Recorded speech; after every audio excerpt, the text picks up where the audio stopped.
في حاجه من الصبح كده قاعد عمال اجيبها يمين وشمال مش عايزه تيجي معايا.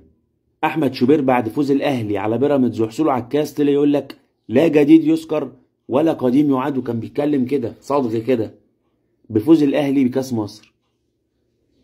طب الكلمات دي ازاي من 2008 والله لا احسبها معاك، من 2008 كنت انا بذاكر فيزياء، كنت انت لسه ما اتولدتش، لحد النهارده كام سنه؟ 9 10 11 12 1 لا دي الساعه 13 14 15 16 17 18 19 20 21 22 23 15 سنه من عمر البشريه، تسع قرن تقريبا.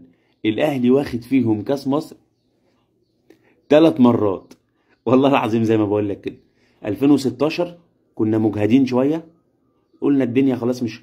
2019 احنا ما بناخدش سنين فرديه عامه اللي هو الزمالك، لان كل السنين دي اصلا زمالك.